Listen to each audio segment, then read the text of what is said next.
मंदिरों का दर्शन तो आंखों के द्वारा होता है, लेकिन स्वयं का दर्शन ज्ञान के प्रकाश में होता है। ज्ञान के प्रकाश में देखने वाले बहुत कम लोग विवेकी होते हैं।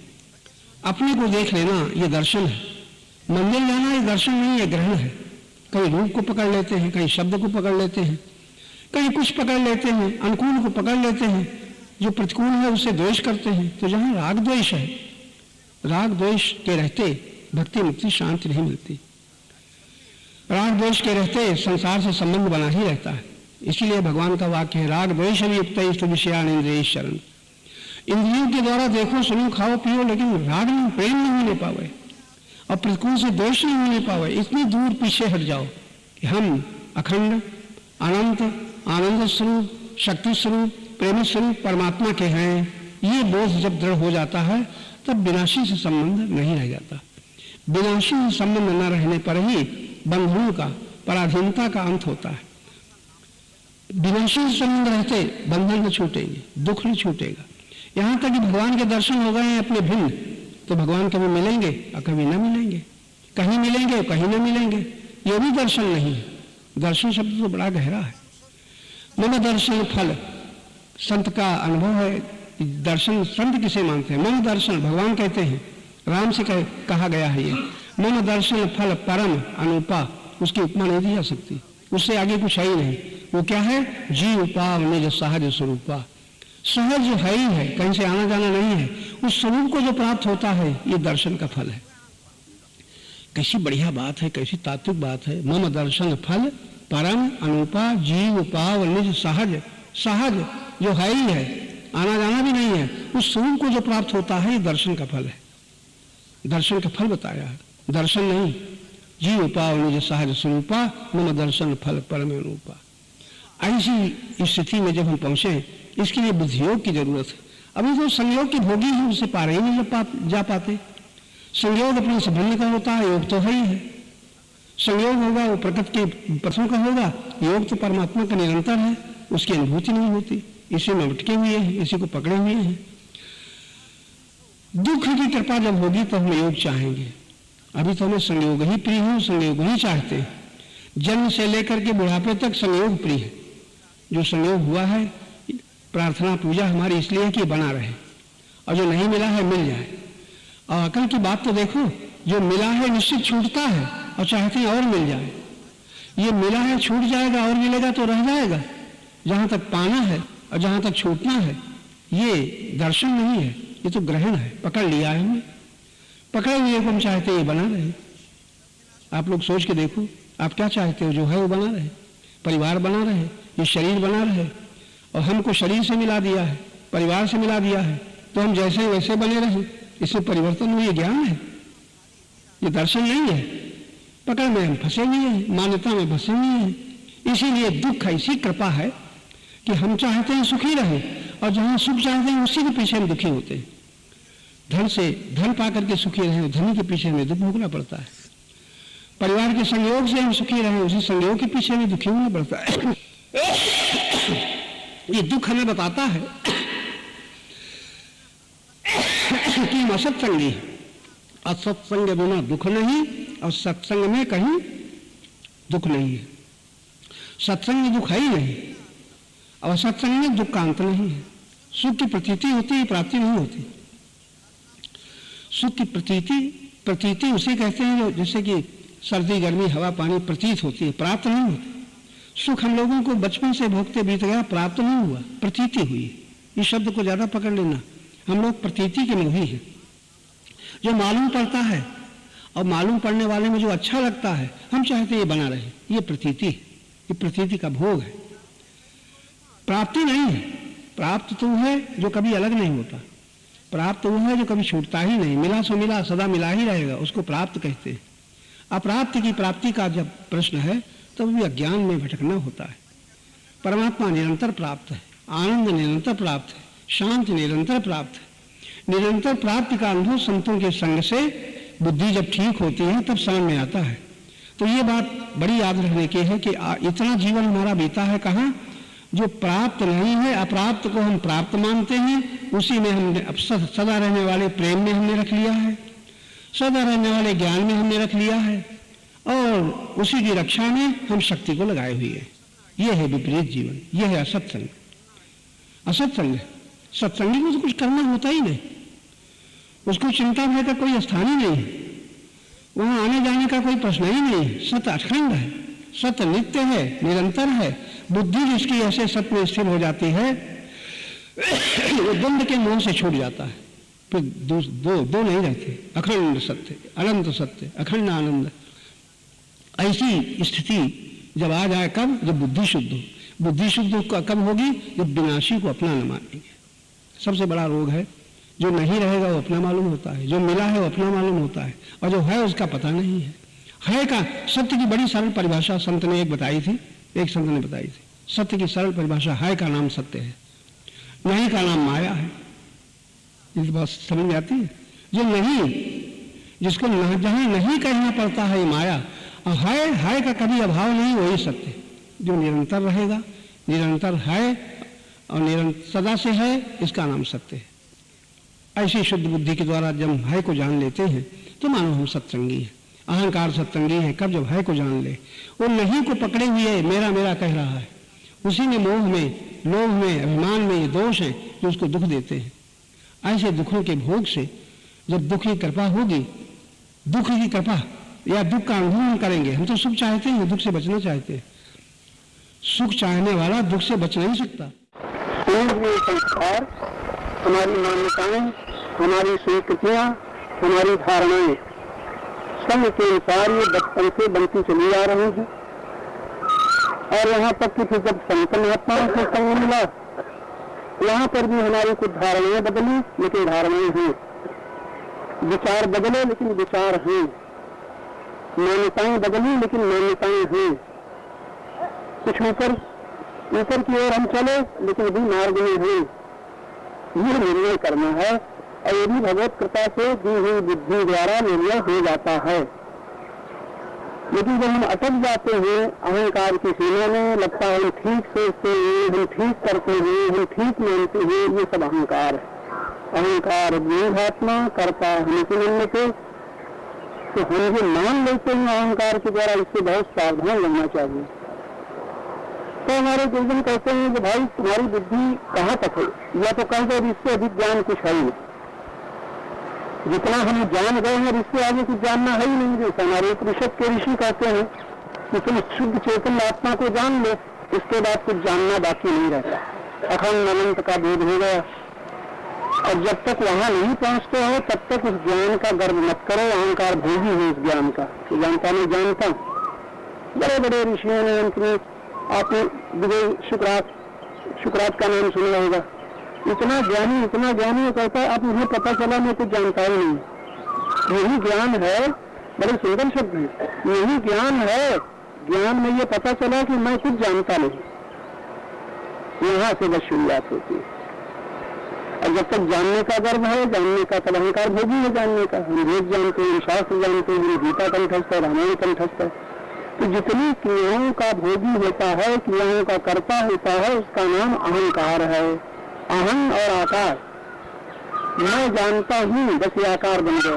ये मेरा है, ये आकार बन गया। यहाँ तक कि मेरा मंदिर है, ये आकार बन गया। मेरे भगवान ही, ये आकार बन गया। मेरे गुरु ही, ये आकार बन गया। मैं गुणवान हूँ, ये आकार बन गया।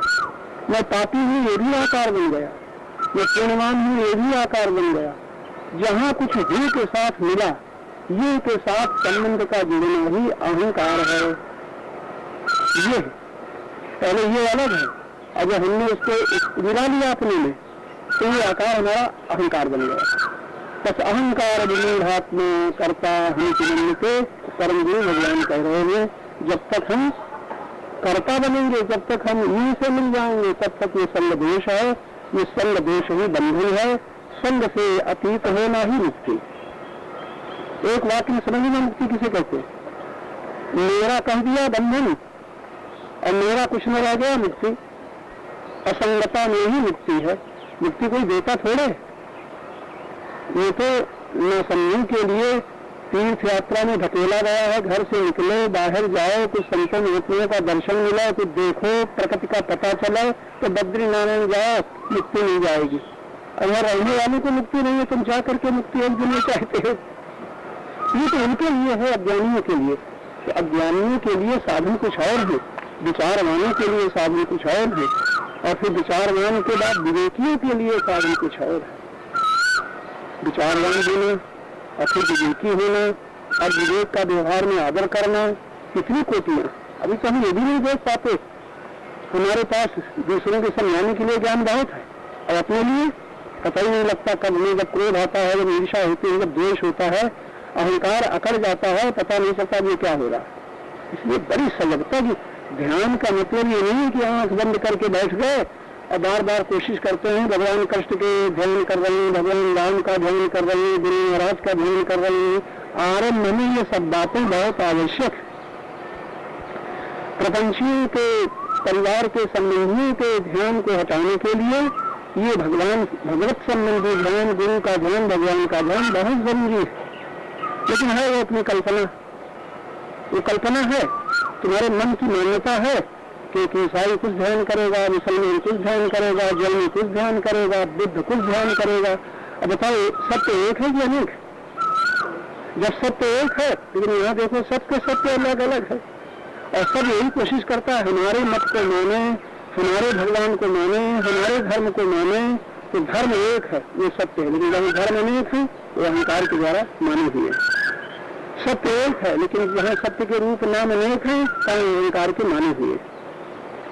तो मान्यता से हटने के लिए ये बहुत जरूरी है, बहुत जरूरी है कि हम उससे अच्छी मान्यता को पकड़ें। एक सीढ़ी से ऊपर चढ़ने के लिए बहुत जरूरी है कि हम सीढ़ी पर चढ़ें। लेकिन जब किनारा आ जाए, तब किनारा आ जाए, अंतिम जगह आ जाए, तो हम सीढ़ी पकड़े बैठे रहे। बहुत सावधान रहना चाहिए। किस्मत की सीढ़ी देखिए, टूटा कहाँ कदम, 2-4 हाथ जब कि लगे बाम रह गया। यानी अपने परम कीर्तन का स्थान बस 2-4 हाथ रह गया और टूट गई बच्चे, घड़ा से नीचे गिर गए, क्या होगा? इस तरह से बड़ा यही हम गुरुजनों के वाक्य जो हम दिखला रहे हैं, उसका यही लाभ है कि हम उसमें अपने जो हम जानकारी हमारी है, जिस जानकारी के हम भोगी बने हुए हैं, उस गुरुजनों के वाक्यों के द्वारा हम अपने जीवन की गतिविधि का निरीक्षण करें, पता लगाएं हम किस जगह पर हैं, कहाँ घिरे हैं, अहंकार क्या है, आकारों में भी कितने आकार छूटे हैं, कितने आकार अभी बने हैं। ये साधना। तो हम ध्यान करते हैं, आंख बंद करने का नाम ध्यान नहीं है, ध्यान क्रिया नहीं है। ध्यान तो देखने का एक साधन है। जो तुम्हारे सामने है उसको ध्यान से देखो, शुरू करो निकट से।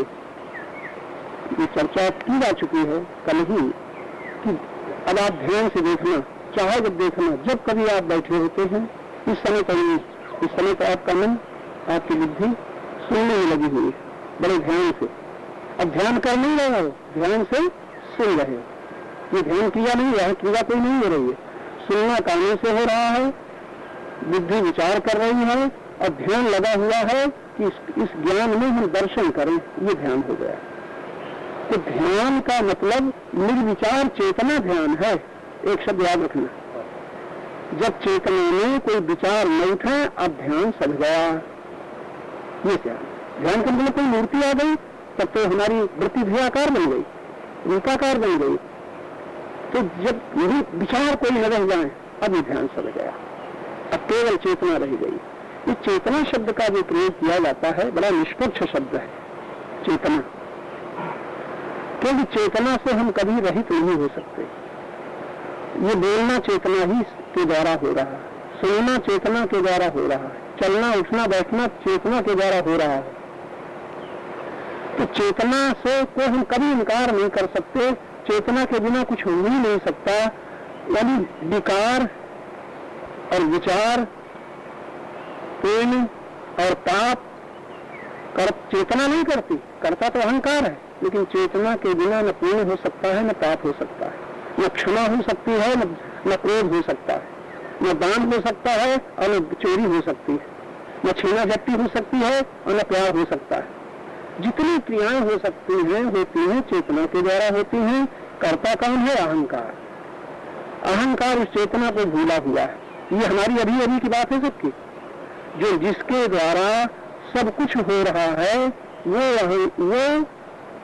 उसे ये अहंकार भूला हुआ है और कहता है मैं कर रहा हूं, मैं चल रहा हूं, मैं बोल रहा हूं, मैं सुन रहा हूं। होता ही नहीं होता। ये हमारी आपकी अभी अभी की तस्वीर है। जब देखो तो हम कर्ता बन गए, और जब कर्ता बन गए तो भोक्ता पने से हम कैसे बच पाएंगे? कर्ता ही तो भोक्ता बनता है। चेतना न करता है न भोगता है, सूर्य न करता है न भोगता है।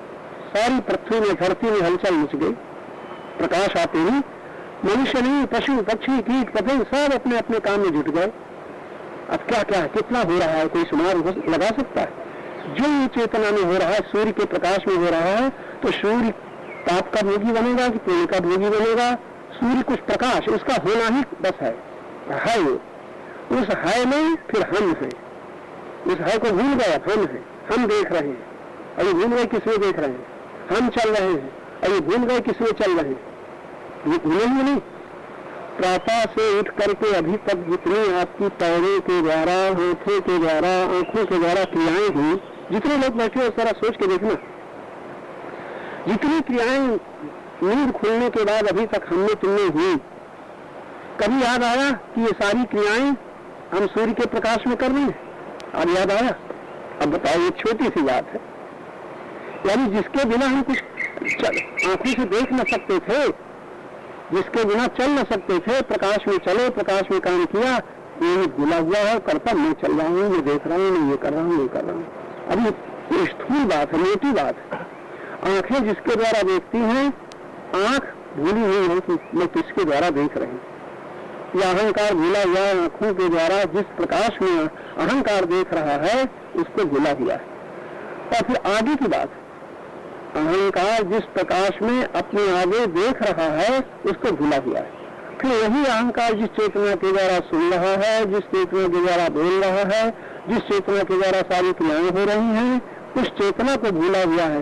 चेतना को भूलना ही परमात्मा को भूल जाना है, याद रहेगा। और चेतना को स्मरण रखना, परमात्मा का स्मरण रखना है।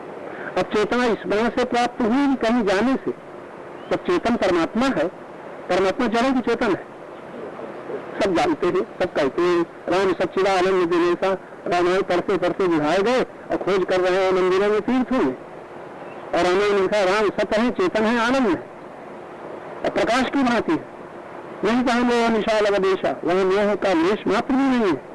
और यहाँ रामायण पढ़ते हुए हमारा भूल से भरे हैं, लोभ से भरे हैं, अज्ञान से भरे हैं, अपनी तस्वीर भी भीतर की हम नहीं देख पा रहे हैं, और अहंकार कहता नहीं समाज जानता हूं, अहंकार अभिमोहात्मा। ये अपना निरीक्षण है। इस तरह अब ध्यान से हम अपने को देखें तब पीछे हटते जाएंगे। तो आपने क्या सुना, जिस चेतना के द्वारा अहंकार में सारी क्रियाएं हो रही हैं, वो अहंकार करता तो बन रहा है। मैंने ये किया, मैंने ये देखा, मैंने ये सुना, मैंने दिया, मैंने ये लिया, मैंने इनको पराजित किया, मैं जीत गया। जीवन भर ये मैं, अहंकार रूपी मैं जीवन भर कर्ता बना हुआ है और भगवान का नाम जपता है। अहंकार इतना भाग्य कि हम भगवान का नाम लेते हैं, इतना हमारा पुण्य जागृत है, भगवान का नाम लेने लग गए, भगवान को मानने लग गए, भगवान के मंदिरों में जाने लग गए। भगवान नहीं दिखाई पड़े तो मूर्तियां बना डाली, मंदिर बना डाले, और फिर जब ज्यादा धन आ गया तो भगवान की मूर्ति बना डाली, लेकिन पूजा की जरूरत नहीं है, पुजारी भी रख दिया, पूजा करो तुम, वरदान ले हम। सब चल रहा है, दर्शन हो रहे हैं, और भगवान के दर्शन करें सारी जनता। हमने जो मंदिर बनाया उसके लाखों आदमी दर्शन करेंगे, और मंदिर बनाने वाला शायद साल में किसी पर्व के दिन, जन्माष्टमी रामनवमी के दिन आ जाए तो आ जाए, लेकिन अगर दूसरे दूर दूर पंजाब और बंगाल वाले ने अगर मंदिर तुम्हारे हरिद्वार में बनाया है तो साल में एक बार भी नहीं आता। पुजारी काम कर रहा है, दर्शन कर रहा है, मंदिर के दर्शन, भगवान का मंदिर बनाया, भगवान के दर्शन खुद नहीं आता। देख लेना, ये सब अहंकृतियां है। अहंकार अपनी कृतियों से संतुष्ट हो रहा है। बहुत सावधान रहना, अहंकार अपनी कृतियों से, कृतियों का भोगी है। जो करेगा और जहां कहा मैंने किया, भोगी बन गया। अहंकृत इसको कहते हैं। अहंकृत के भोग से बचें तो हम सावधान हो जाए, भोग से बचें तो योग का द्वार खुले। योग की दिशा मिलाओ। ये तो हम कहते हैं योग, भगवान का योग कैसे होगा, और संयोग के भूख से हम बच नहीं पाते। कौन मुक्त कर पाएगा, कौन योग दे पाएगा? इसलिए इतनी आयु बीत गई, आगे रही सही वो भी बीत जाएगी और हम सावधान नहीं है। तो एक शब्द में आप ज्यादा ठहर जाओ, निर्विचार चेतना ध्यान है। जितनी देर 1 मिनट, 5 मिनट, 10 मिनट, 15 मिनट शरीर बैठा हुआ है और तुम देखो शरीर तो स्थिर हो गया, नेत्र भी बंद कर लो, देखना भी बंद हो गया, कानों से आवाज आ रही आने दो, तुम कानों के शब्द नहीं जाओ, शब्द कहाँ से पकड़े जा रहे हैं यहाँ आ जाओ, चेतना में आ गए। शब्दों का अर्थ मत लगाओ, शब्द कहाँ से पकड़े जा रहे हैं कानों के द्वारा, चाहे घंटे बजे, चाहे धुएं हो, चाहे माइक की आवाज हो, कानों के द्वारा शब्द जो पकड़ा जा रहा है, तो तुम ये न कहो ये बंद हो जाए, ये न बजे, तुम कहो ये सुनने वाला कहाँ बैठा हुआ है, उसको पकड़ो जहाँ से सुना जाता है। ये न होता तो सुनाई नहीं देखा, ये न होता तो दिखाई नहीं देता, ये न होता तो ये बोल न पाते। सारी क्रियाएं जिसके द्वारा हो रही हैं उसे ध्यान से देखने के लिए क्या करना होगा, विचार रहित होना पड़ेगा। विचार हटाओ, अब देखो, तब ध्यान से देखना दर्शन शुरू होगा। फिर प्रत्येक इंद्रिय का विषय ध्यान का द्वार बन जाएगा, विषय का भोग न होगा, विषय के पीछे जिसके द्वारा विषय ग्रहण किया जा रहा है उसको तुम पकड़ना शुरू कर दोगे। ये साधना है, बड़ी सरल साधना है, जिसके द्वारा विषय ग्रहण हो जा रहा है, जिसके द्वारा गुरु महाराज के दर्शन हो रहे हैं, गुरु भगवान के दर्शन हो रहे हैं, मंदिर में दर्शन हो रहे हैं, आरती की जा रही है। हर की पौड़ी में हजारों लाखों आदमी आरती देखने जाते हैं और ये भूले हुए हैं आरती कहाँ से हो रही है, आरती कहाँ से देखी जा रही है, कहाँ से उठाई जा रही है, इसका अनुभव किसे हो रहा है, उस उद्गम को भूले हुए हैं और आरती में आंखें अटकी हुई। क्या होगा? ये दर्शन है। तो दूसरे से न कर देना कि पूजा आरती का विरोध करते थे, बड़ा गड़बड़ होता है। हम कहें कुछ तुम समझो कुछ, और कहो तो हमारे सामने कहो तुम विरोध क्यों कर रहे हो, तुम कौन धर्म वाले हो, आर्या समाजी हो कि सनातन धर्मी हो कि जैनी हो, पूछो तो फिर उनसे पूछो। तो लोग रास्ते में तो बात करेंगे, अपने आप हमें पास फेल करेंगे, ये गलत है।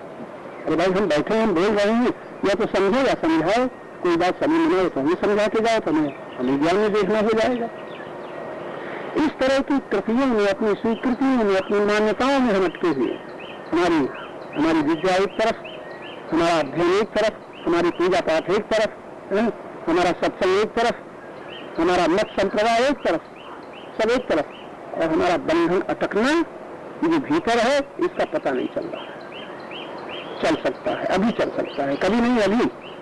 एक बार हम देखे पीछे तो हटे, कौन कर्ता बना हुआ है? जब भगवान कह रहे हैं अहंकार विमूढ़ आत्मा, और उस पर हम ध्यान नहीं देते हैं और हम भगवान का नाम जपते चले जा रहे हैं, कीर्तन करते चले जा रहे हैं, दर्शन करते चले जा रहे हैं, सदैव शाम पूजाएं भी हो रहे हैं, और भगवान क्या कह रहे हैं इस पर ध्यान नहीं जा रहा है। ऐसा कि नहीं?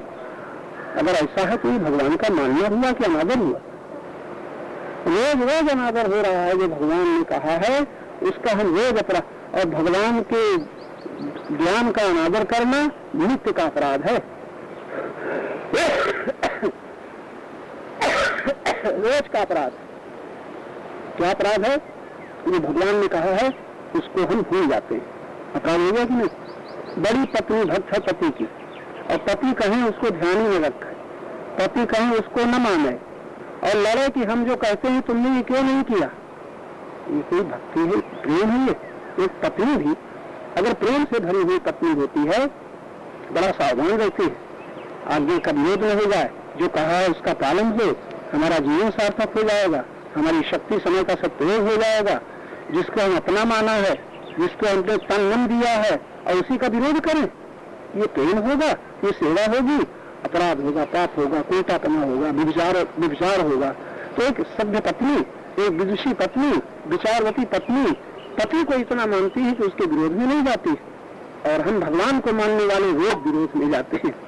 जरा ध्यान दे के सुनना, ये भगवान को मानने वाले भगवान के ज्ञान का रोज विरोध करते हैं। उससे वो पत्नी अच्छी जो पति को पूरे हृदय से मान करके विरोध नहीं करती। उल्टा नारियों को जाने दो, जिनको ज्ञान नहीं है, देहात की गंवार नारियां जो पति को मानती हैं और लड़ती भी हैं, उनको जाने दो। उनके विचार में कभी बड़ी देर, अब उनकी प्रकट पर विजय पाने बड़ी देर।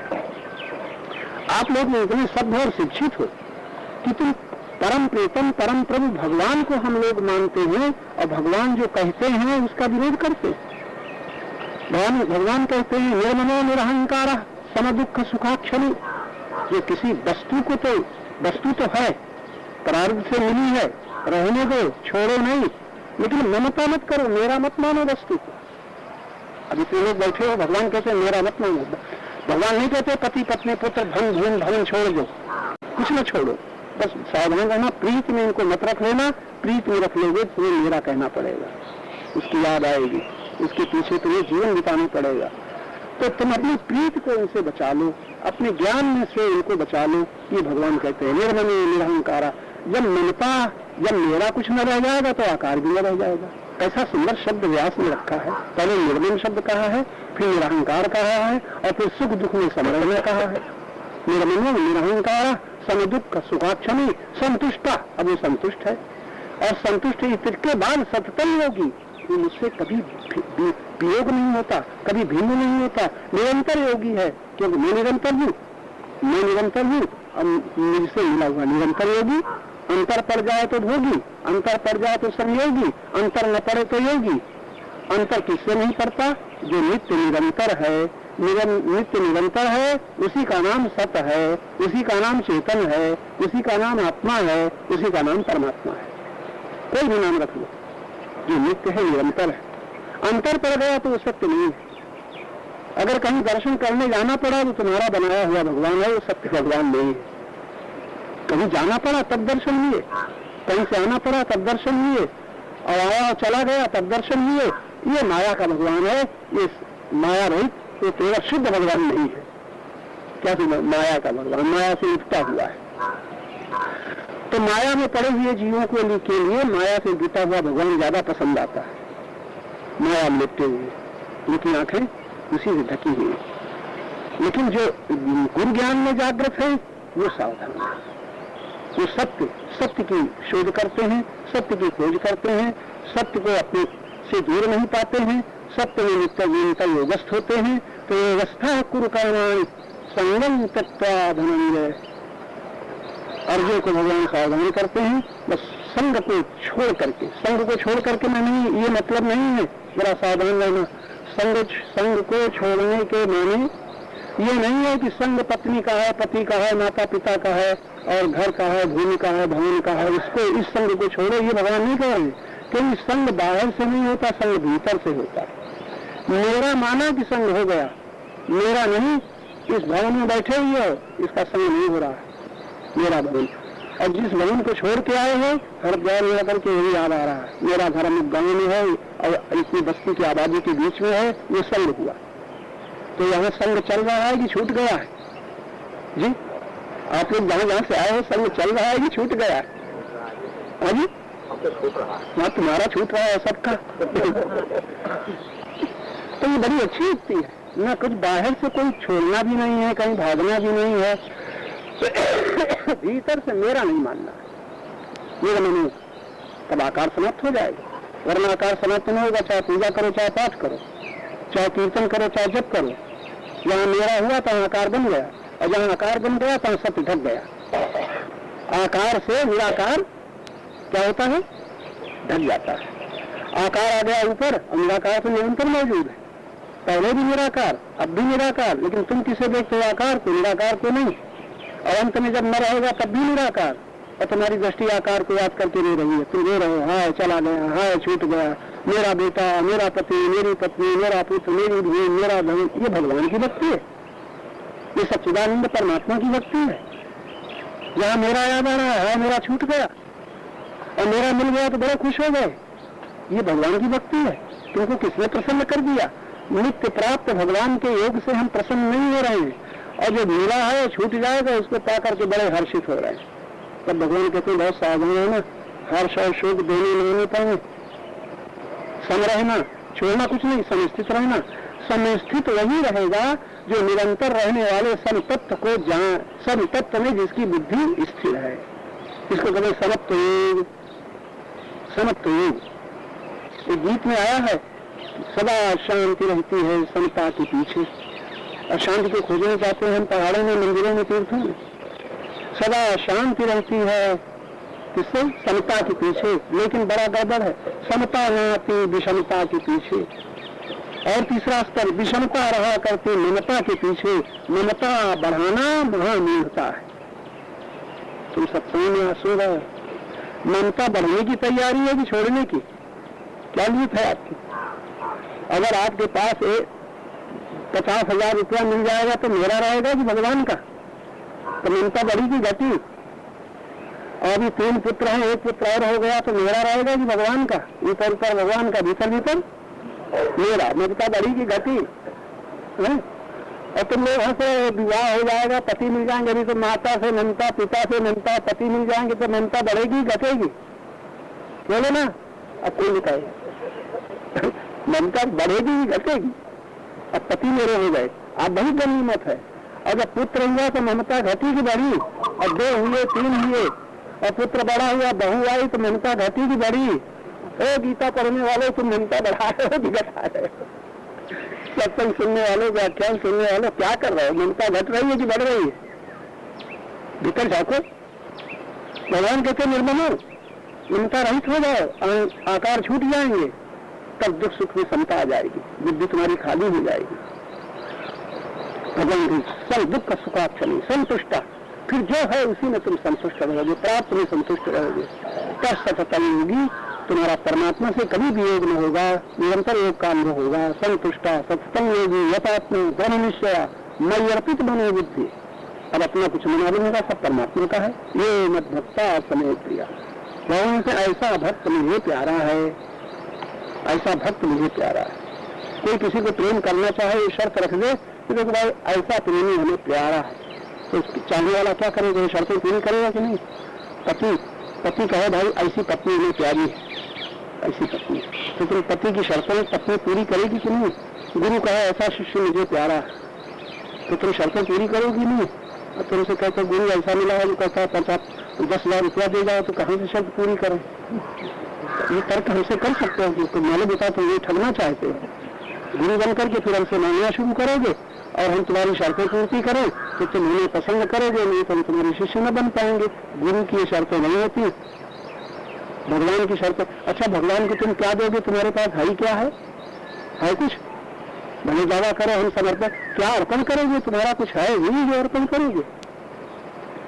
तुम तो जो स्वयं हो वो देखोगे कि मैं पहले ही से अर्पित हूँ, उन्हीं में हूँ, सब कुछ उन्हीं का है। अर्पण क्या करोगे? ज्ञान होगा, होश होगा तो उन्हीं में हूँ, सब कुछ उन्हीं का है, ये बोध होगा। इस बोध में तुम्हें तृप्ति मिलेगी, शांति मिलेगी।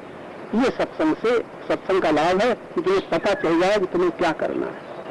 तो मयि अर्पित मनो बुद्धि ये मत भक्ता समय प्रिया। जिस मन को हम अपना मानते थे और मन से मान करके भोगी थे, वो मन परमात्मा का दिखने लगा। जिस बुद्धि को हम अपना मानते थे और बुद्धि मन के पीछे चल रही थी, पदार्थों को प्राप्त करते थे, प्राप्त करके मेरा मानते थे और मेरा मान करके वस्तु के लोभी बने, व्यक्ति के लोभी बने, अधिकार के अभिमानी बने और सुख के कामी बने। जब मेरा कुछ नहीं रह गया, सब विकार समाप्त हो गए। ये स्थिति है। एक श्लोक को कोई अपने जीवन में घटित कर ले भगवान के, तो मुक्त, भक्त, शांत, स्वस्थ सब कुछ हो सकता है। हो सकता है कि नहीं? एक श्लोक, कहीं भागने की जरूरत नहीं है। ये भगवान कहते ऐसा भक्त मुझे प्यारा है, तो भगवान कहते हैं ऐसा भक्त मुझे प्यारा है। और तुम कहते हैं तुम्हें माला पहनाएंगे, हिलिया खिलाएंगे, मिठाई खिलाएंगे, खीर खिलाएंगे, इसके द्वारा भगवान को तुम भगवान के प्यारे होना चाहते हो। संसार का ही नियम, अज्ञानी लोग यही करते हैं। भगवान को निभाने फुसलाने के लिए कुछ वस्तुओं के द्वारा बड़ा श्रृंगार, देवी जी का श्रृंगार है, भगवान का श्रृंगार है, पर्चे में छपाए जाते हैं। भगवान का श्रृंगार देखने आओ। सारे संसार की प्रकृति का सौंदर्य किसके द्वारा चमक रहा है और हम भगवान के मंदिरों में भगवान का श्रृंगार करते, क्या अंधेर? अहंकार तक हो रहा है। मैंने 1000 बल्ब जला दिए और मैंने ये पत्ते लगा दिए, मैंने और बल्कि प्रकृति के सौंदर्य को नष्ट किया। फूल तोड़ करके हार बनाए, पत्ते तोड़ करके फाटक में लगाए। एक दिल्ली में बड़ा भारी सम्मेलन हुआ, नाम लेंगे, बड़े मशहूर हुए और बालिए उनके सहायक थे। बड़ा रुपया खर्च किया था, हमें बताया 4000 फाटक में लगे और हमने सभा में कर दिया कि 4000 फाटक में लगा दिए, लेकिन 4000 करोड़ गरीबों के कपड़े दे देते, 4000 गरीब किसी भूखे को दे देते तो कितना पुण्य होता। अहंकार तृप्त हुआ कि मैंने इतना बड़ा फाटक बना, बस उसी दिन से हमारा व्याख्यान बंद हो गया। सांच कहूँ जग मारिया पर्दे लखे रुके, तो ऐसी दशा हो जाती है। यथार्थ सत्य को बर्दाश्त करने वाले कोई दिन नहीं होते। क्या किया जाए, बड़ा मुश्किल है। ऐसी दशा में फिर अपने शब्दों में हम लौटे तो हम भगवान की बात न मान करके रोज रोज का अपराध कर रहे हैं। एक बात में बड़ी ध्यान देने की, किसके साथ? परिवार के साथ नहीं, सरकार के साथ नहीं, हम भगवान की कौन सी बात मानते हैं निर्णय करो। आप लोग आज तय करो, जरा ध्यान से देखना कौन सी बात। भगवान कहते हैं ममता रहित हो जाओ, ममता रहित। अब ममता एक शब्द है, उसके पीछे तमाम देश है। धन से ममता होगी तो मैं ही बनेंगे, परिवार के शरीर से ममता होगी तो मैं ही बनेंगे, बन चुके ही बनेंगे। अधिकार से ममता होगी, मेरा पद तो अभिमानी बनेंगे, और ये मेरा सुख कहीं छिन न जाए तो हम कामी बनेंगे। ममता के कारण हम लोभी बने, अभिमानी बने, कामी बने, हम जाने क्या क्या बने, लोभी बने और इसी के कारण दुखी बने। कौन सा तीर्थ है, कौन सा मंदिर है, कौन सा भगवान है जो तुम्हें दुखों से मुक्त कर दे? आप लोग तो बड़े भक्त हो, सब लोग भगवान को मानते हो, पूजा करते हो, तीर्थों में जाते हो, ईमानदारी से भीतर झांको। अब वियोग का दुख तो नहीं होगा? पुत्र न रहे, पत्नी न रहे, पति न रहे, जो तुम्हारे प्रिय हैं वो न रहे, तो वियोग का दुख तो नहीं होगा? सब कैसे नहीं होगा? समझ में आ गया? तब तो तुम क्या है, तुम्हारी ममता तुम्हें दिख देगी। अब तुम भगवान की मानते हो, कभी भगवान को तो हम 12 बरस से मान रहे, तुम भगवान को भी मानेंगे तो हमारा सब दृष्टि चौपट हो जाएगी, तुम शर्तें लगाओगे। और भगवान की मान लो, गृहस्थी रहने दो, पति पत्नी पति सब रहने दो, धन रहने दो, सब रहने दो, भगवान की मान लो। निर्मनो निरहंकार, भगवान कहते ममता रहित हो जाए। रामायण पढ़ो कि नहीं? न पढ़ो तो आप पढ़ लेना। 10 स्थानों में हर एक आदमी की ममता होती है, केवल 10 स्थान। और बड़ी विचित्र बात, उन 10 स्थानों में आप सभी की ममता नहीं है तो होगी, और है तो छूटेगी। तो आज यहाँ जो बैठे हुए हो, 10 स्थानों में कोई स्थान तुम्हारा खाली है तब यहाँ बैठे हो। अगर 10वें स्थान भरे होते तो यहाँ न बैठे होते। बड़ी विचित्र बात। कहीं से ममता का हिस्सा तुमने हटा लिया है, या तो हटा लिया है, और या तो वो हट गया है, वो जगह खाली है। इतनी खाली जगह से आप सत्संग सुन रहे हैं। 10 स्थान। एक युवावस्था से अगर भगवान की ओर मिल रहा है तो इसकी भी ममता का हिस्सा तो बचा है। एक बालक है, एक बालिका है, उसकी ममता पति पत्नी से होनी चाहिए। माता पिता से तो है ही है, धन से है ही है, परिवार से है ही है, बंधु से, भाई बहनी से तो है ही है। अभी एक युवक का, एक बालिका का की ममता पति पत्नी से हुई तो हिस्सा खाली है कि नहीं? अगर इसके पहले ये सत्संग में आ चुका है तो बड़ा अच्छा सत्संग लगेगा, बड़ी अच्छी श्रद्धा होगी, बड़े अच्छे विचार होंगे। देखो ममता का हिस्सा खाली है, इसलिए सत्संग मिला इसलिए। और जहाँ भी हुआ था ममता वहाँ था। याद रहेगा कि हम सत्संग में जाते थे और ऐसा होता था, वैसा खत्म, वो बचा हुआ हिस्सा भी गया। ऐसा है कि नहीं? कुछ लोग ऐसे हैं जिनकी विवाह हो चुका है, पत्नी हो चुकी है, कोई हिस्सा नहीं रह गया है, वो हिस्सा यहाँ बैठाई हुई है। माता है लेकिन माता से ममता कम हो गई, ये नहीं रह गई। पिता है, पिता से ममता नहीं रह गई है। पत्नी पति है, ममता नहीं रह गई है, ममता नहीं रह गई है। भूमि भवन है, हरिद्वार में होने वाले कम से कम इतने ही लोग हैं जो ममता को छोड़ करके, आप लोगों में ममता होती तो हमने बैठे होते, कैसे नहीं? उस ममता का हिस्सा छोड़ा है कि नहीं? तुम्हारा तो हिस्सा जुड़ा ही नहीं है, तब बचे हो। और तुम्हारा हिस्सा अगर जुड़ा होगा तो छोड़ करके आए हो, ममता छोड़ के आए हो, तब तुम यहाँ हरिद्वार में रह रहे हो। क्योंकि ऐसा कि नहीं है? ऐसा कि नहीं? ममता छोड़ करके। अब देखना है कितना हिस्सा ममता का हम बचा पाए हैं। और बहुत सावधान रहना है, बीच में कहीं वहां की ममता छोड़ करके यहाँ ममता कर बैठे मेरा आश्रम, अब गड़बड़ हो गया। माता पिता से ममता हटी तो मेरे गुरु जी महाराज, ममता हो गई कि नहीं? असर होगा कि नहीं? होगा नहीं? ये अपना दर्शन, निरीक्षण, इस तरह निरीक्षण करो तो पता चलेगा हम साधना के पथ में कहाँ भूल जाते हैं। न कुछ पकड़ना है, न खोलना है, ज्ञान में देखना है। एक ज्ञान में पुस्तक है, उसमें यही सब लिखा गया है। तुम और कुछ नहीं करो, आंखों के पीछे ज्ञान से देखना शुरू करो। न छोड़ो न पकड़ो, ज्ञान में देखो, ज्ञान में देखो। उस ज्ञान में देखते देखते तुम मुक्त हो जाओगे, छोड़ना कुछ नहीं है। अज्ञान में मेरा, अज्ञान में मेरा कुछ नहीं, हुए हमें बहुत अच्छा, बड़ी दया की। इस तरह से अब आप सावधान हैं, बाकी चर्चा फिर चलेगी। आपकी चर्चा में ध्यान रखना, तुमने भगवान की कौन सी बात मानी, और थोड़ी देर शांत हो जाओ, मौन हो जाओ, कुछ न करो, कुछ न करो। और तुम्हारे किए बिना क्या हो रहा है जो तुम कभी कर ही नहीं सकते, न कर पाओगे, तुम्हारे किए बिना धड़कन चल रही है, रक्त बन रहा है, भूख लग रही है, प्यास लग रही है, मन काम कर रहा है, बुद्धि काम कर रही है, इंद्रियां काम कर रही है, तुम्हारे किए बिना। तुम बाद में करते हो, पहले इनमें शक्ति सबके पीछे मौजूद है। ये शक्ति परमात्मा की है। इस परमात्मा की शक्ति से योगस्थ होने के लिए कुछ न करके जो अपने आप हो रहा है उसे देखो और देखते रहो। मन चंचल हो, रहने दो, वो चंचलता एक आदत है, लेकिन तुम शांत और मौन होकर के पीछे हटते जाओ, अपने को कर्ता न मानो, केवल दृष्टा हो जाओ। जितनी देर तुम दृष्टा होकर के देखोगे, तुम्हारी शक्ति धीरे धीरे समिटने लग जाएगी, वृत्ति हटने लग जाएगी, तुम पीछे चेतना की ओर लौटने लग जाओगे अहंकार रूप में। और जैसे जैसे अहंकार चेतना में लौट जाएगा, मेरा कुछ न रह जाएगा, तब ध्यान योग हो जाएगा। इस तरह थोड़ी देर शांत हो जाएगा।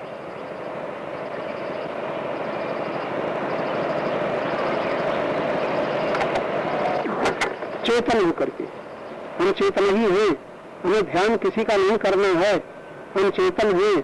अपने चेतन प्रकाश में जो कुछ हो रहा है तन में, मन में, बुद्धि में, उसे दूर हट के केवल देखते रहना है। हम तो ही हैं, केवल वहां उतरना नहीं है, किसी के साथ मिलना नहीं है, केवल देखते रहना है। लेकिन वह चेतन होकर के देखो, कुछ बन करके नहीं और कुछ नहीं, चेतन होकर के देखो। चेतना में ही ज्ञान के द्वारा ये सब गतियां दिखाई दे रही हैं।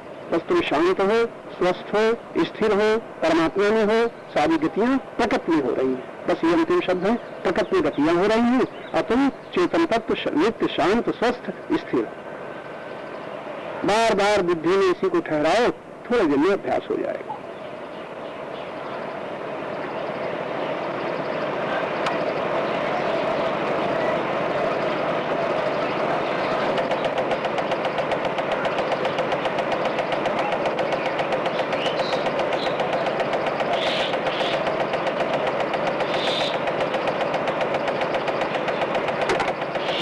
स्वतंत्र है कर्म करने में, कर्तव्य करने में स्वतंत्र है, तो डाका डालने में स्वतंत्र नहीं है। चाहे भला करे चाहे बुरा करे, जब करता है तो चाहे कुछ करे। करने के बाद फल में भोग में स्वतंत्र हो जाएगा, करने के बाद फिर स्वतंत्र नहीं रहेगा। कर्म करने में स्वतंत्र है, लेकिन फल के पाने में, फल के बदलने में स्वतंत्र नहीं है, फल भोगना ही पड़ेगा। कर्तव्य कर्म और कर्म दोनों, कर्तव्य कर्म और कर्म, कर्म करने में स्वतंत्र है, कर्तव्य कर्म करने में स्वतंत्र। ये तो इसलिए कि तुम जो करना चाहते हो तुम कर सकते हो, उसमें कोई पराधीनता नहीं है, ये बात ठीक है, जो तुम कर सकते हो। लेकिन बड़ी व्याख्या की और भीतर एक छिपा हुआ रहस्य है, तुम जो करना चाहते हो वो कर सकते हो। प्रश्न है करना क्या चाहते हो? तुम एक धर्मशाला बनवाना चाहते हो, ये कर्तव्य हो गया, लेकिन कब? जब तुम्हारे पास धन हो तब, और धन नहीं है तो कैसे कर्तव्य पालन करोगे? तुम मंदिर कैसे बनाओगे? अगर तुम्हारे पास 1 लाख रुपया है, चाहे मंदिर बनाओ चाहे धर्मशाला बनाओ, तुम स्वतंत्र। तो कर्तव्य की परिभाषा है जो तुम कर सकते हो यही तुम्हारा कर्तव्य है, और जिसमें किसी का हित न हो ये तुम्हारा कर्तव्य है, और जिसके साधन मौजूद हो वो कर्तव्य। 3 शर्तें हैं कर्तव्य के साथ। अब जाओ। महाराज, चेतना आपने जिससे बताई, संघात चेतना घटती, वो चेतना और इस चेतना में क्या? हमने चेतना शब्द को कहा कि चेतना फैली हुई प्रकाश को कहते हैं, लेकिन चेतन उसे कहते हैं जिससे चेतना फैली हुई है। जैसे बल्ब, बल्ब चेतन है और फैला हुआ प्रकाश ये चेतना है। संघात चेतना जो क्षेत्र का अंग है वो चेतना है, वो यही चेतना है। यही चेतना है। तो क्लोरोफार्म से नष्ट कौन सी होती है? क्लोरोफार्म से चेतना नष्ट नहीं होती, क्लोरोफार्म से चेतना पकड़ने वाले अंग से तालु तोड़ दिया जाता है। जैसे चेतना हमारे यहाँ दौड़ रही है और हमने क्लोरो एक ऐसा कुछ सुई लगा दी, सुई लगाने से भी ऐसा हो जाता है ना। और क्लोरोफार्म से जो चेतना हमारी सारी उसमें दौड़ रही थी, उसका द्वार अवरुद्ध हो गया। इसी तरह मूर्छा में भी नाड़ी में जो चेतना दौड़ी है, नाड़ी की गति बंद हो जाती है। महाराज एक प्रश्न, बुद्धि मन अहंकार आज का प्रेरक नहीं, मेरे द्वारा उनका संचरण हो रहा है, मैं ही इन खिड़कियों में होकर संसार की ओर झांकता हूँ, तो मैं फिर अपने को रोक क्यों नहीं पाता, उनके साथ हो लेता हूँ, मैं न झांकूं, मैं ही झांकता हूँ। प्रश्न है, मैं ही आंखों के द्वारा कानों के द्वारा सब झांकता हूँ, तो मैं चाहता हूँ कुछ तभी तो झांकता हूँ। अगर न चाहूँ तो, न देखना चाहूँ तो क्यों, न सुनना चाहूँ तो चला जाता है, बरबस चला जाता है। का जब आसक्ति हो गई है सुख में, देखने की सुख में आसक्ति है तो बरबस चला जाता है। महाराज उसको प्रताड़ित करने वाला कौन है जो प्रताड़ित करने वाला वही है, जब वो न चाहे तब ताड़ित करेगा। मुझे अब पेट में दर्द हुआ है कल खाने से, आज नहीं खाऊंगा, साथ ही प्रताड़ित करता है। तो आसक्ति बस अहंकार उसकी प्रताड़ना को नहीं मानता है। इंद्रियों की आदत पड़ गई है ना, तम्बाकू से खाने से बीवी पीने से नुकसान हुआ, अब हमने नुकसान के बाद हमने संकल्प किया कि हम नहीं पिएंगे, और फिर भी आसक्ति बार बार मजबूर कर रही है। अहंकार समन्वित होने के कारण अहंकार सारा जड़ है अहंकार। चलो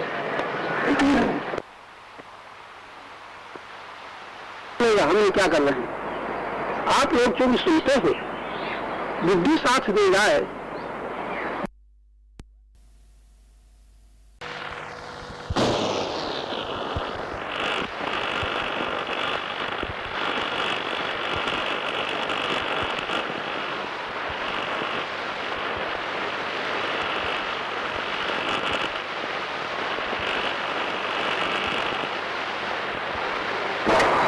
तो ही हो, जो देखता है तो ही हो, और जो दिखता है तो माया है। और किसी का प्रश्न हो तो कर लो। बस मैं के साथ मेरा, मैं के साथ जहां मेरा लग जाता है वहीं से बंधन है। मैं के साथ जब मेरा हो जाता है यही माया है। मेरा से अलग होकर के देखो मैं या हम, बस ये आपका वास्तविक स्वरूप है। इससे किसी से मिलाए नहीं है। अभी बैठे अभी चाहे जहां शरीर बैठा है, इंद्रियों में ज्ञानेंद्रियां काम कर रही है, शब्द स्पर्श रूप रस गंध शक्ति 5 विषयों में मन दौड़ रहा। मन नहीं उसका है, जो मानता है मनन करता है, जो पकड़ना जानता है देखना नहीं जानता, उसका नाम मन है। इस मन को बहुत याद रखना, जो केवल इंद्रियों के द्वारा शब्द स्पर्श रूप रस गंध को पकड़े और पकड़ करके अनुकूल माने तो रागी, प्रतिकूल माने तो द्वेषी, बस यही मन की सीमा है। इसीलिए हमारे शास्त्रों में भगवान संयम की बात कहते हैं। संयम का मतलब है अमर्यादित बहती हुई शक्ति को मर्यादित बना लो, और मर्यादा धर्म नहीं होती है। पशु जीवन में मर्यादा नहीं होती, पशु जीवन प्रकृति द्वारा मर्यादित है, लेकिन उसके अंदर विवेक नहीं है। इस प्रकार हम अपनी शक्ति को, जब अमर्यादित शक्ति को जब मर्यादित बना लेते हैं, यहां से धर्म शुरू होता है। और धर्म की लिए प्रवृत्ति जो है यही मानवता है, भोग में प्रवृत्ति है ये पशुता है, और धन मान के पीछे जो प्रवृत्ति है ये दानवता असुरता है। हमारी प्रकृति से भाग दौड़ है। तो जहां से हम यदि हमारा कम से कम हमसे उन लोगों का इतना विकास हो चुका है बुद्धि में कि इस तरह की चर्चा सुनते हैं, लाखों लोग नहीं सुनते और ना भी सुनेंगे। हम लोग सुनते हैं, सुनने के बाद हमें देखना है कि कानों से तो सुनते हैं, मन से मनन करते हैं, बुद्धि से विचार करते हैं, इसके पीछे फिर अहंकार है। अहंकार को देखने में बहुत सावधान होना है। हम भगवान के दर्शन की इच्छा करते हैं और अहंकार को नहीं जान पाते। इसलिए बरसों भागते घूमते बीत जाते हैं, परमात्मा का तो पता चलता नहीं, क्योंकि अपना ही पता नहीं जिसे परमात्मा का पता कैसे लगा पाएगा। खोजने वाला स्वयं को नहीं खोज पाया अभी तक कि शरीर हूँ, मैं कहाँ हूँ, क्या रंग है, क्या रूप है। अब प्रश्न उठाता है भगवान परमात्मा ईश्वर कैसे मिलेगा। तो सबसे पहले हम लोगों को सावधान होकर के यही पहला प्रश्न करना चाहिए, मैं हम जो ये कह रहे हैं कहीं नहीं रहे, हम भोगता भी हैं। सुख के भोगता हम मन के द्वारा, दुख के भोगता हम मन के द्वारा, ज्ञानी अज्ञानी हम बुद्धि के द्वारा, और बने हुए हम अहंकार के द्वारा। अहंकार ही बना हुआ है।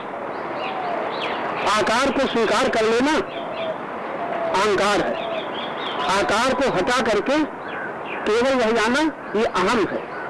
अहम के पीछे परमात्मा, अहम के आगे संसार, ये ट्रेन रहे। इस जगह पर अगर हम सावधान हो जाएं, अहम के पीछे अहम जिस सत्ता से प्रकाशित हो रहा है, ये हम ध्यान करते हैं। हम अपनी मान्यता के अनुसार भगवान का ध्यान करते हैं, गुरु का ध्यान करते हैं, जो हमें प्रिय है उसका ध्यान करते हैं, लेकिन वास्तविक ध्यान किया नहीं जाता। ध्यान तो देखने का तत्व है। ध्यान से देखें, क्या देखें? जो आगे है, और फिर क्या देखें? देखने वाले के जो पीछे है। देखने वाले के पीछे जो सत्ता है वो अखंड है, अनंत है। उसको चाहे परमात्मा नाम रखो, चाहे ईश्वर नाम रखो, लेकिन देखने वाले के जो आगे है वो परमात्मा की माया है। अब इतना ही निर्णय कर लो, हम आगे देखते हैं पीछे देखते हैं। देखने वाले हम देखने वाले अपने ऊपर नहीं ठहर पाते। ये बड़ी भारी भूल चल रही है, ये असावधानी चल रही है, बुद्धि का दुरुपयोग हो रहा है। हम देखने वाले अपने केंद्र बिंदु से चले। सबसे पहले पकड़ा किसे? मन को। मन पकड़ता है इंद्रियों को, इंद्रियां पकड़ते हैं विषयों को। बस ये हमारा संसार है। अब हम जब अशांत होते हैं मन के द्वारा, मन जब अशांत होता है, मन जब दुखी होता है, तब प्रश्न उठाते हैं। क्या प्रश्न उठाते हैं? दुख कैसे दूर हो? कोई कहता है भगवान का भजन करो दुख दूर करने के लिए, और हम लोग सब कहें अपने अपने ढंग से। आप सब लोग, ऐसा कोई व्यक्ति नहीं। हम तो कहते हैं दुख की वेदना न होती और दुख का भय न होता तो आप यहाँ आते ही नहीं। कहीं न कहीं आपको दुख दिखाई दे रहा है, अभी नहीं है तो आगे दिखाई दे रहा है। इतना आप सावधान हो। पशु को नहीं दिखाई दे रहा, आपको दिखाई दे रहा। उस दुख से बचने के लिए हम प्रयत्न करते हैं, और प्रयत्न करते करते आप हरिद्वार आ गए। ऐसे नहीं आए हो। कुछ लोग घूमने आते हैं, घर में मन हुआ तो हरिद्वार चले आए, घूम रहे हैं, हिमालय जा रहे हैं, बद्रीनाथ जा रहे हैं। ये तो मन के पीछे, मन उनको नचा रहा है, भगा रहा है, और उनको पता नहीं चलेगा हम क्या कर रहे हैं। आप लोग जो भी सुनते हो, बुद्धि साथ दे जाए, बुद्धि से विचार का बल आ जाए तो कभी नहीं अभी देख सकते। और यहाँ दिया नहीं जाता, यहाँ दिया नहीं जाता कि हम आपको दे दें मुक्ति, भक्ति, शांति, भगवान, ये कुछ नहीं। यहाँ तो दिखाया जाता है उनको जो देखने के लिए तत्पर है, और देखने के लिए यही तत्पर है जो जिज्ञास हो। दिखाने का मतलब आंख से नहीं दिखाया जाता, आंख तो तुम्हारी बत्ती से देख रही है। यहाँ दिखाया जाता है बुद्धि की दृष्टि से।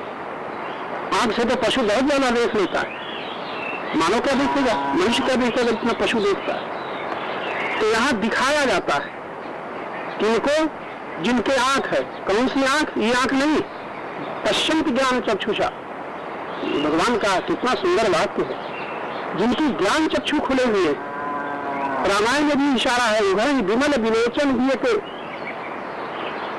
उधर विमल विलोचन हुए के, विशेष लोचन जब हृदय के खुलते हैं तब देखना आता है। अब हम ऐसे शब्द सुनकर के ये परवाह नहीं करते। हमारी चिंताएं, हमारे प्रयत्न, हमारे भय, हमारे दुख अब यदि सोचो तो कहां से संबंधित है? कहां से संबंधित? सत्य से संबंधित नहीं है। सत्य से जो मिला है उससे भी संबंधित नहीं है। बड़ी छोटी सी बात है। हम भयभीत तो होते हैं, जरा अभी अभी सोच लेना, क्यों भयभीत होते? परमात्मा का कुछ हानि, परमात्मा से जो मिला था उसकी हानि हुई, इसके लिए नहीं। हमने जो मन से मान लिया है अपना धन, अपनी भूमि, अपना तन, अपना परिवार, अपने जूता, चप्पल, साड़ी, इन छोटी छोटी वस्तुओं के लिए भयभीत होते हैं। छिन न जाए, छूट न जाए, कोई नहीं ले जाए। आप लोग कभी समय के लिए भयभीत होते हैं, हमारा समय नष्ट न हो जाए? बड़ा छोटा सा प्रश्न है, क्या भी नहीं आता? क्या आता है? कभी कभी आता है बेकार समय खो रहे हैं, वो भी कब? याद भी आता है बेकार समय खो रहे हैं कि दुकान भी नहीं गए। रुपया की धन कमाने का मार्ग जो है उससे हम दूर हैं। लाभ को खो रहे हैं। कौन से लाभ को? संसार के लाभ को। तो समय की अगर परवाह होती है तो सर्विस वालों को अपने ऑफिस जाने की, ऑफिस जा करके भी अगर पहुंच गए, हस्ताक्षर कर दिए, तो भी परवाह नहीं, परवाह होती है। तो ज्यादातर हम अगर भयभीत भी होते हैं, चिंतित भी होते हैं और समय की परवाह करते हैं, तो कब? जहां लाभ का प्रश्न है, जहां हानि का प्रश्न है, वहां समय की परवाह है। लेकिन हम जैसे, आप लोग जैसे साधक हो, जरा सोच के अभी अभी देखना, साधक समय की परवाह कब करता है? समय की परवाह एक समय की, और आज की पूजा नहीं हुई, बेकार बैठे हैं, पूजा नहीं कर सके, यहाँ पर भी समय की थोड़ी परवाह होती है। आज का जब पूरा नहीं हो सका, क्योंकि उसे फल मिलने वाला है ना। यानी जहां लाभ का प्रश्न है वहां समय की बड़ी परवाह है।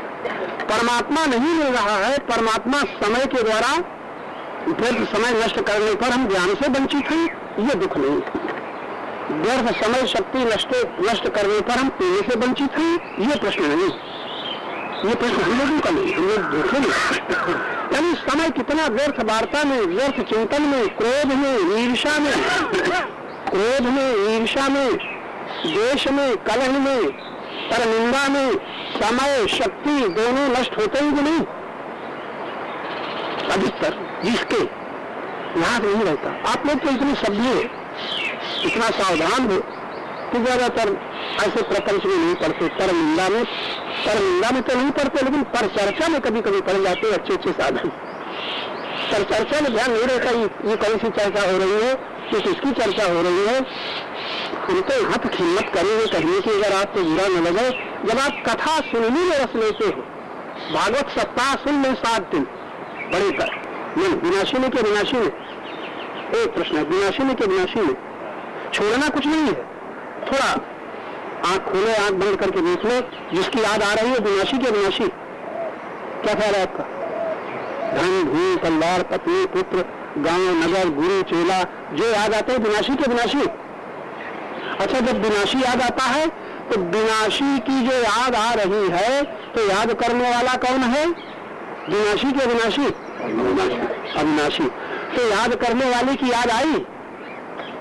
बड़ा छोटा सा सूत्र है, याद करने वाला जो याद कर रहा है अपने को भूला हुआ है, और जिसकी याद आ रही है वो तो है। अपने को योगस्थ होने के लिए कितना केंद्र बिंदु में अगर लौट आए अभी जब कभी याद आवे तुरंत सावधान हो जाओ, याद करते ही आप वहां लौट आओ जो याद कर रहा है। और याद करने वाला कौन है? हम खाली करना हमारा न करना।